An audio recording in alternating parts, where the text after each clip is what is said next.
Before the video starts, for a while I was thinking about giving a name to my audience. The two choices that I've carefully narrowed it down to are the Kustopians or the Kuslings. My friends also suggested Sweet Baby Kooses, but please nobody vote for that. Either or will do, so keep an eye out for a poll in my community tab. Anyways, let's get back to my ramblings.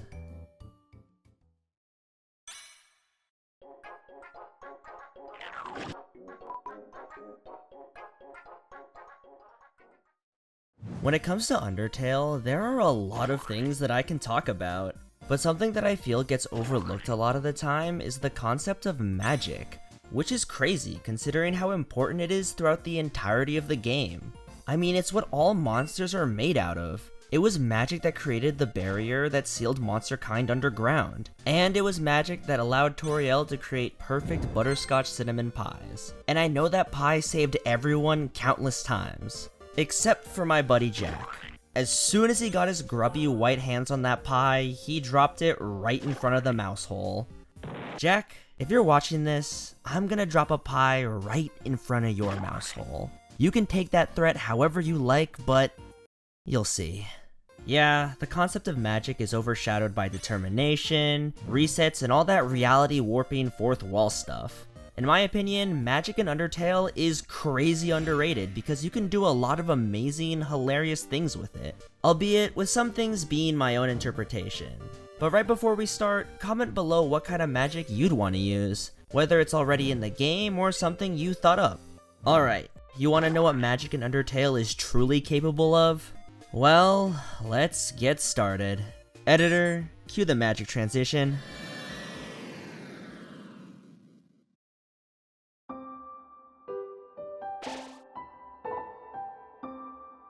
Learning magic, like everything else in life, starts at the basics. So, let's hit the library and go into the roots of magic. So, every monster is made out of magic. Where it comes from originally, nobody really knows. But the beautiful goat woman, made out of magic. The skeleton that's literally me, also made out of magic. It allows these monsters to take the shape of whatever you can dream of. A small little slime fella, there it is. A majestic flying whale? Right there. A hot, muscular wolf? There you have it.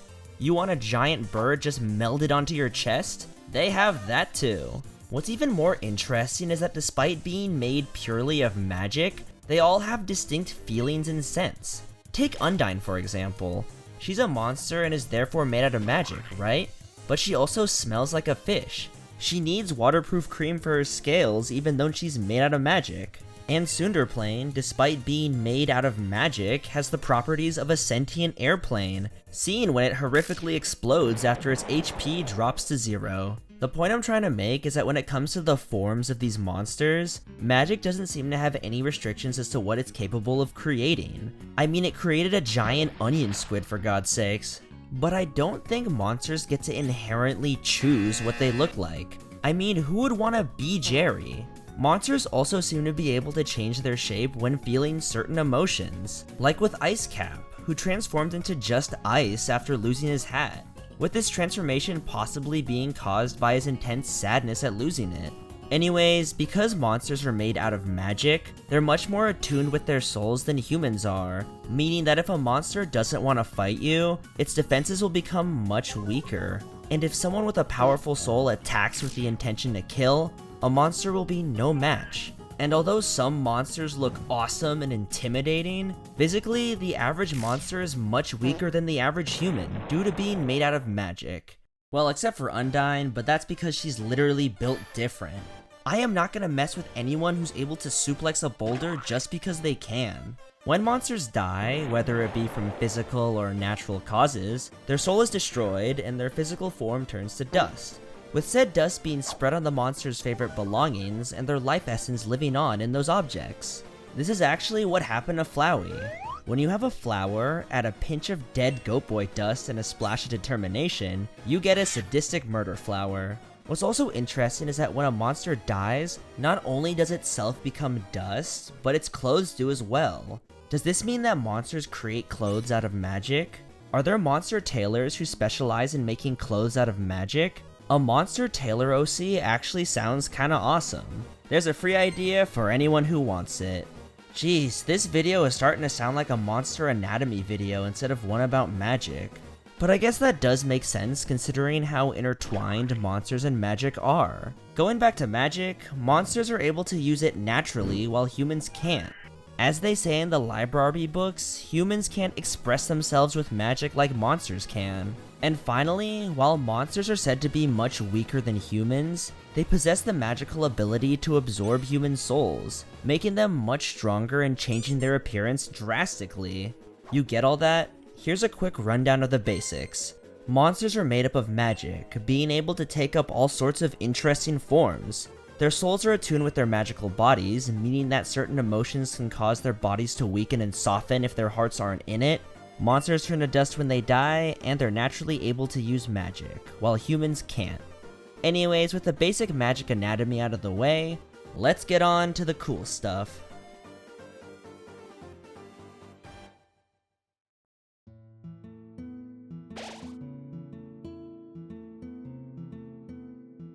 Now, like I said previously, all monsters are naturally capable of using magic, being able to express themselves with it.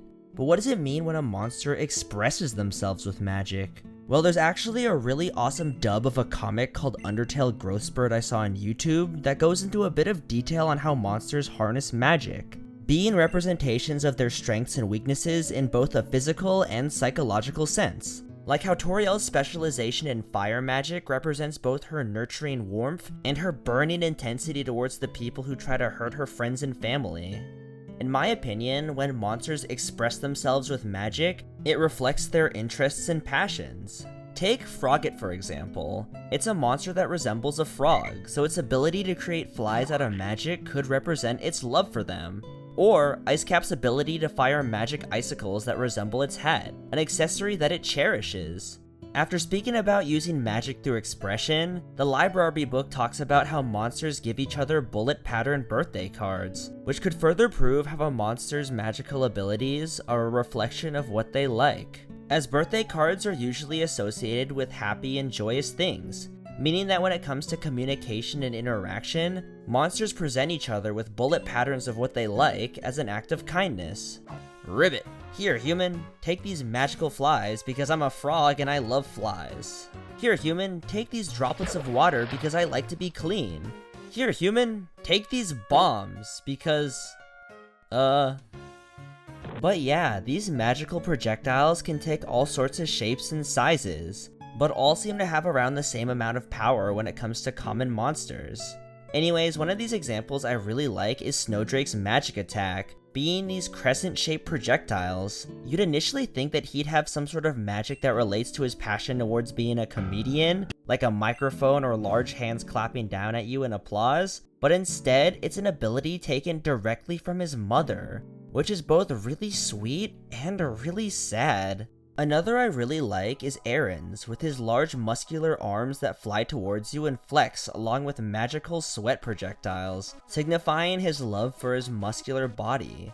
What I like so much about this is that these magic flexing arms can be interpreted as him flexing at you physically. It could be that he uses magic to make his arms a lot larger to enhance their power, or my favorite headcanon, Aaron is manifesting multiple giant arms and launching them at you like earth pillars emerging from the ground, because that's just awesome. Sunderplane is another interesting example, because are their attacks creating small, magical projectiles that take the shape of planes, or is it them physically flying towards the human? With that one being able to explain why they get so flustered when the human gets close. Another is Frogget's jump attack, which could be Frogget physically jumping at you, or Frogget summoning a giant frog out of magic that leaps at you. Yeah, I'm kinda leaning towards the first option, but whatever. I know, where's my fun and whimsy, but come on, he's like a little frog guy. Another is Metaton X, who kicks at you during his fight, which could represent him majestically kicking at you physically, or summoning giant legs using magic and swinging them at you. But in that instance, both are equally as cool. Yeah, he'd be like, oh no darling, I'm not gonna kick at you with these legs, I'm gonna kick at you with these legs. Okay, I'm sorry, that's a really bad impression. I could go into another video about what I believe each monster's magical attack represents about themselves, and if you want to see that, leave a comment below. Something else that's really interesting to think about is the limitations of magic for these monsters. Despite being naturally capable of using magic, some abilities seem to require actual practice and training, as within the crystal room in the waterfall, a glyph talks about how monsters had no magic or candles to guide them home, having to rely on the light of the crystals to do so. This implies that the basic monster can only use their magic to create projectiles, with using magic to do other things like create light being something they need to train to use. Anyways, when a monster expresses themselves with magic, they create projectiles that resemble a part of their personality, interests, and passions in some way. But this is just the tip of the iceberg when it comes to magic. Let's go even deeper into its more complex uses.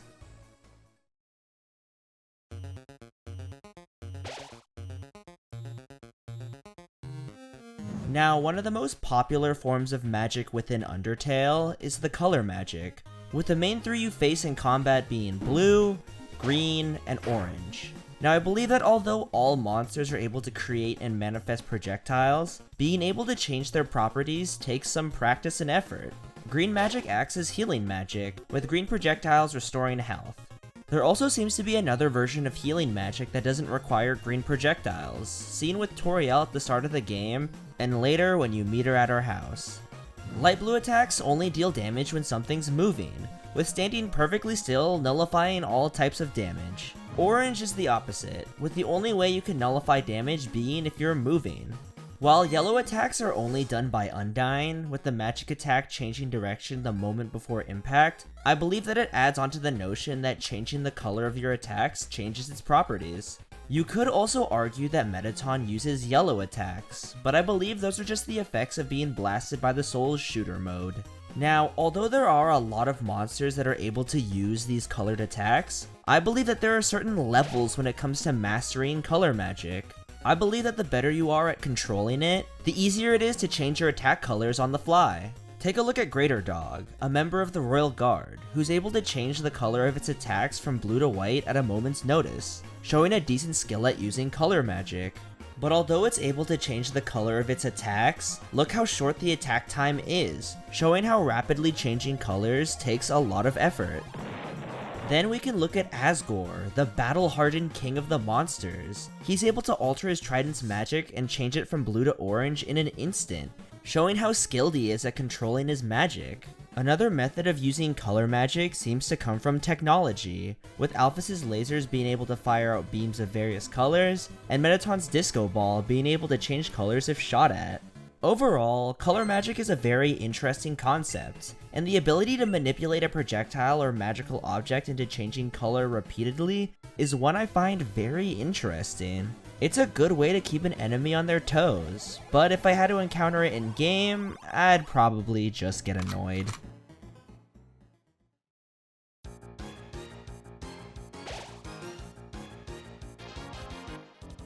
Now, although all monsters seem to be able to create projectiles with their magic, there are some monsters that seem to be able to use their magic to actually conjure up physical objects. A very notable example would be Papyrus, who uses his magic to conjure up actual bones. We can tell that these are actual objects instead of simple magic projectiles, as 1, we see his attacks being physically taken away by dogs, 2, he has to actively store them away, preferably under his sink or in his room, and 3, the bones that Papyrus gives to Undyne are still around despite presumably being created with magic.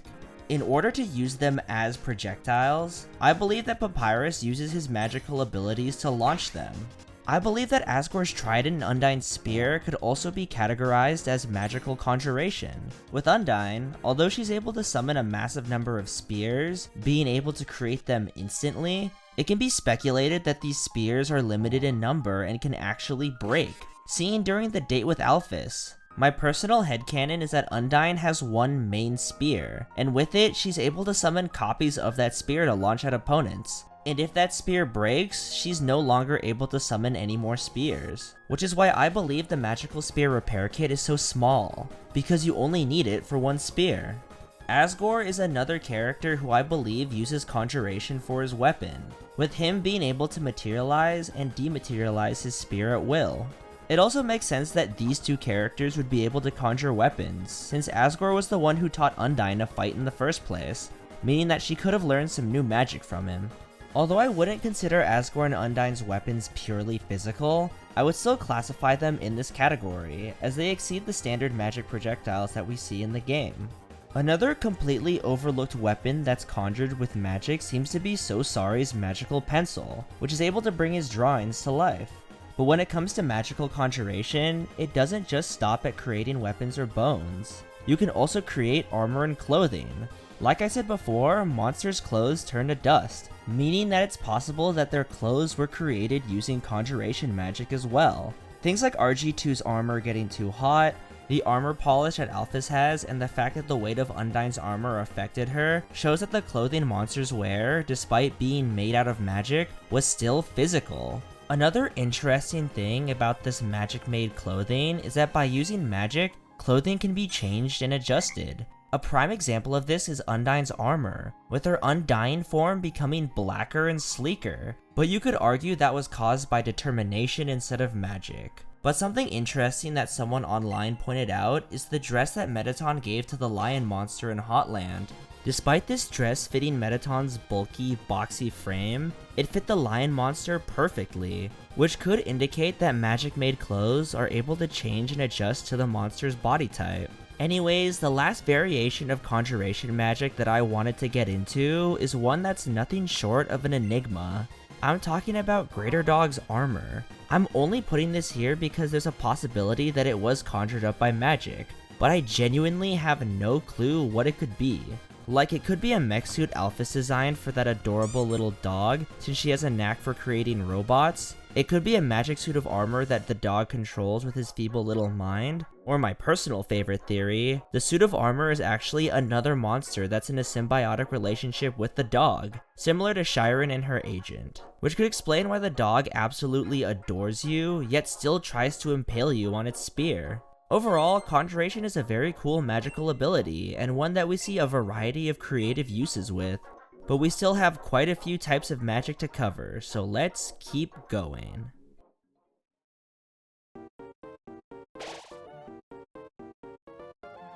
Now, a minor type of magic found in Undertale that's really interesting to think about is the ability to summon creatures to aid you in combat. While there's only one instance in the game where magic is used specifically to summon creatures, I feel like an argument can be made for the other examples. To start off with the actual canon one, Sosari is capable of drawing monsters known as doodlebogs that come to life through his magic pencil and are capable of attacking opponents. For the more ambiguous ones, I believe that Mad Dummy's dummies and Robo Dummies were created and summoned by them using magic. I say this because 1, the sheer number of dummies is kinda crazy, considering Mad Dummy uses both of them in battle together at one point, and 2, when the Mad Dummy leaves, Nabsablook only refers to you and them being there. No mention of the 24 dummies with you at the dump at the time.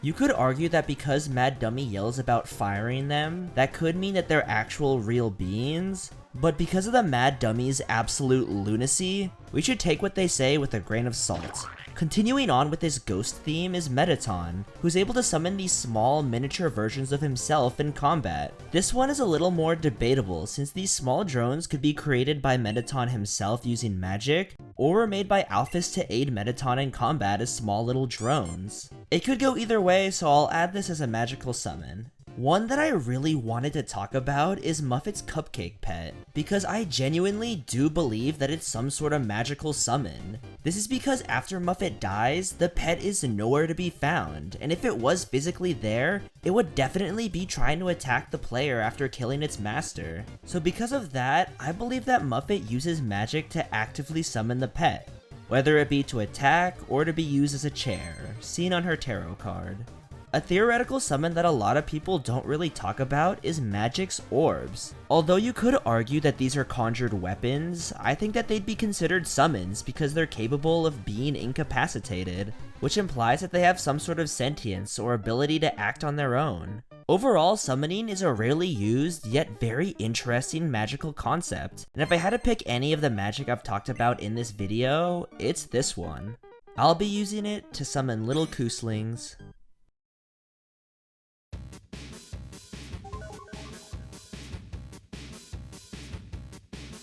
Now, ghosts in Undertale are a type of monster that I really wanted to talk about in their own separate video because of how interesting I find them. But there's only so much I can talk about when it comes to them, so I'll just add them here. So unlike regular monsters, ghosts are unable to be physically attacked, and they seem to lack a physical form. But despite this, they're still made out of magic and can use it just as well as any other monster, seen with Napstablook's acidic tears.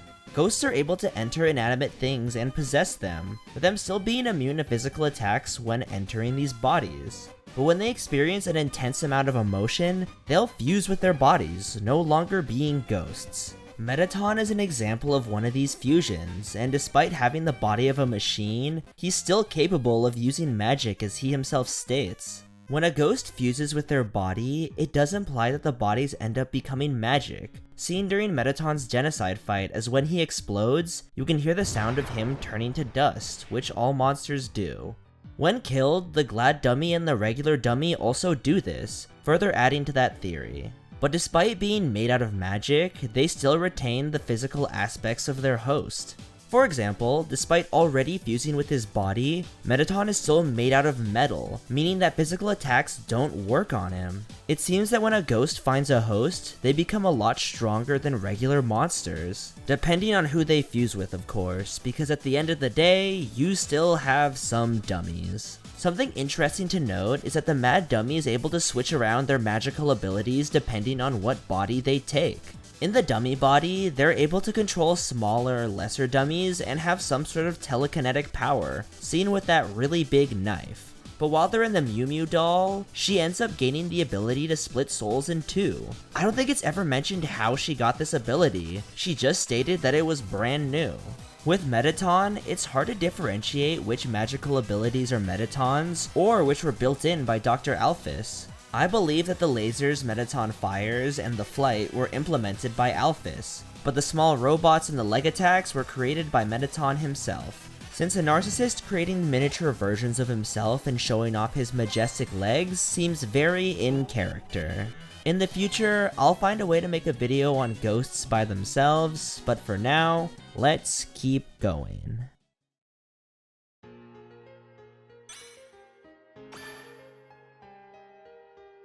Now, one of the most popular magical abilities in Undertale as a whole is soul manipulation, with certain monsters being able to change the colors of the human soul, giving it a variety of different modes. Turning the soul blue, which is magic done by Sans and Papyrus, causes gravity to affect the soul, essentially turning Undertale into a platformer, or in Sans's case, changing gravity so much that you go crashing into walls. This gravity magic can seemingly be activated at any time, since Sans does it whenever he wants, and even if you dodge all of Papyrus's blue bones, he can still turn your soul blue, meaning that Papyrus's fabled blue attack was a subversion of our expectations. When Sans activates his gravity magic, his left eye glows either cyan or yellow. Now you could be raising an eyebrow that the Skeleton Brothers could use this type of magic, but Papyrus is seen being able to break the laws of physics casually, so maybe this is somewhat plausible. Turning the soul green, which is done by Undyne, forces the player to stand still, but the trade-off is that they're given a magic spear so they can block attacks. It seems like turning your soul green actually physically binds you in a place, with you only being able to escape once she turns your soul back to red. Her ability to change soul modes seems to come from a wave of her spear. It's honestly such an interesting magical ability for Undyne to have. She can use it to protect allies while having them stand and fight, while also keeping enemies binded in place. You could question why she didn't just give Monster Kid a shield to protect them from the human, but she had very little time to react and did the first thing she could think of, sacrificing herself to save another. God, Undyne is such an awesome character aside from the fact that she's lying to one of her closest friends. The Purple Soul mode, caused by Muffet, involves her pouring a massive amount of purple liquid to blind the player and then trapping them in a purple web. This web limits the player's movement tremendously, and unlike the first two soul modes, it seems like Muffet needs to physically trap you in her magic web in order for the effect to take place. The yellow soul mode, caused by Dr. Alphys's phone upgrade, turns your soul into a gun. That's pretty much it. The last one is the split soul, which is caused by Mad Mew Mew, splitting your soul into two separate pieces. This one's actually scary because there's no indicator on how she changes your soul. It's just a flash of white and boom, it's split in half. She does it for funsies, I guess. Anyways, all of these abilities to change the soul are ones directly caused by magic. But there have been some arguments I've seen that these soul modes change the color for the player and not in-universe, with Undyne's green soul power being simply her giving the human a magic spear, or Alphys turning your soul yellow being the phone simply transforming itself into a gun, much like how it can turn itself into a jetpack or a bomb diffuser. But during their fights, the monsters straight up comment on how they changed your soul color, so it definitely happens in-universe. As for the yellow soul shooter mode, because your phone doesn't disappear when you press the new mode, I believe that magic in the phone directly causes your soul to change instead of it actually becoming a gun. After going through all these soul modes, it makes me speculate on what a cyan and orange soul mode would look like. Leave a comment below if you have an interesting idea, and with that, let's move on.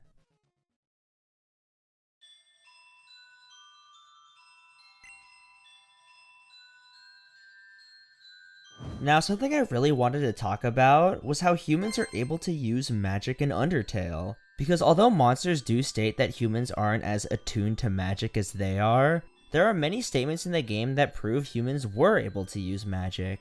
The difference between human and monster magic, however, was that humans had to work much harder than monsters in order to use it.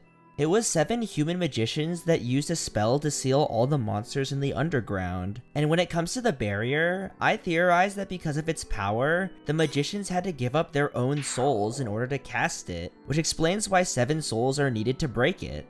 The concept of magical spells is also extremely interesting, as it shows the difference in magical skill between humans and monsters. While humans had to write down and document magical techniques, monsters were able to just use magic with complete ease.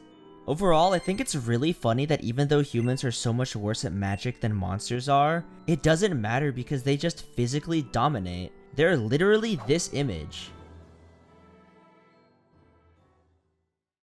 Now, I'm gonna be going into some other magical abilities that are super interesting, but I don't think I have enough to say about them that warrants an entire section on their own. Gaster Blasters are such an interesting magical attack to talk about because we genuinely have no idea if they're conjured up by magic or technology like the lasers found in Hotland. In my opinion, because their name's associated with the former royal scientist, I'd like to think that Gaster Blasters are mechanical cannons that are aimed and activated when magic is used on them, but that's just my personal headcanon. It's also implied that during Papyrus's fight, he was gonna use a Gaster Blaster on the human. Honestly, they're such an iconic staple of Undertale, and it sucks that we don't have that much lore to go off of. Maybe Deltarune will bring them back, but who knows.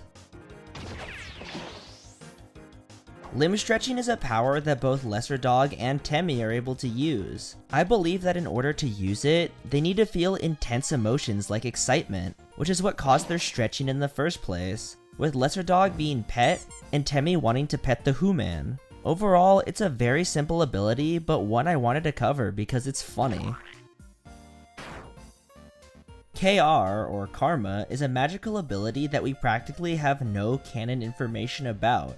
All we know is that Sans uses it in his fight, and it acts as a form of poison damage, with enemies hit by Sans' attacks slowly taking extra damage because of it. Karma is represented as a purple-pink bar that overlaps with health. Some people theorize that Karma is only effective on the human because of how many lives they've taken. There's also the theory that Karma is what causes the invincibility frames to be reduced greatly during that fight, but that's just speculation. Overall, Karma is a cool, interesting concept, but we have very little canon to go off of. But hey, that's what speculation's for. Now, magical items are objects that I believe hold some sort of magical power inside of them, giving extra strength to the individuals that wield them. While I don't think there are any confirmed items that are imbued with magic in the game, many of the human children's armors gave some sort of supernatural effect, like greater invincibility frames or raised attack, but that could just be a gameplay thing instead of an in-universe thing. Another interesting item that could be magical is the staff that we see during the opening of the game, which could have been imbued with magic to help humans harness it. The last item that I wanted to look into was the mysterious artifact found in Waterfall. While we know nothing about it or what it can do because of the power of dogs, we do know that it was Undyne that made the puzzle. When you call her, she really doesn't have anything to say about the artifact, so it could probably just be unimportant. She herself says that making the puzzle was just an excuse to put a piano in the room, so overall, magical items are an interesting concept, but nothing canon really shows them off from what I can see. Magic in Undertale is capable of so many cool things, yet it's hardly talked about, which is a real shame. Could I have gotten some stuff wrong about it? Probably. Am I looking too deep into this? Also probably. But going deep into things is fun and it's what I like doing. So comment below what magic you'd like to have and make sure to vote in my poll on what I should call my fans, because there's a very clear right answer and a very clear wrong answer. See you all in my next video.